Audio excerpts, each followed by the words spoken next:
पाटावर बसायला नाही का म्हणतोयस? अहो पप्पा, सत्या, मी नाही थांबत तुझ्या बाजूला.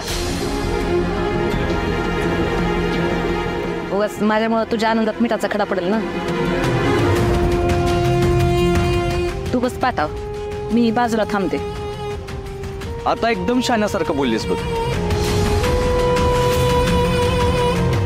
मी काय म्हणतोय, आता फक्त खेळ होईपर्यंत नाही, तर आमच्या लग्नाच्या सगळ्या रीतीभाती होईपर्यंत तू आमच्या आजूबाजूला थांबूच नकोस.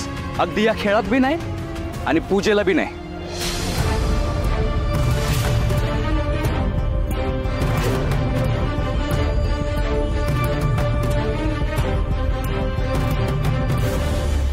चला चला चला चला सुरू करूया आपण. दादा बस. दादा बस बस ये. हा चला चला आता आपण खेळाला सुरुवात करू. सत्या एक मिनिट थांब थांब. इधर टोपी घाल आधी.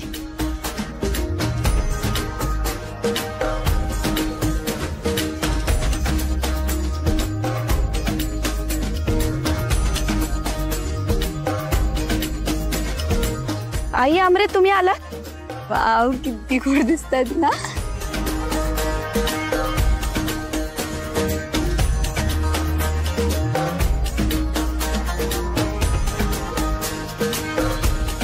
नमस्कार. नमस्कार. चला आता आपण खेळाला सुरुवात करूया. तर या खेळाचे काही नियम आहेत. हा, मी सांगते. बरं ठीक आहे. सपना तू सांग.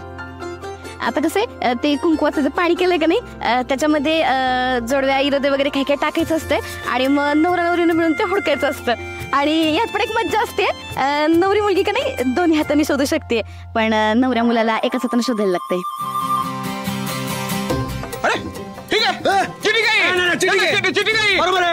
काही चिटिंग बिटिंग नाहीये, हक्कच असतोय आमचा. असं दोन्ही हाताने शोधतात. कसली चिटिंग? असंच असतं सगळीकडे, यात काय आली चिटिंग?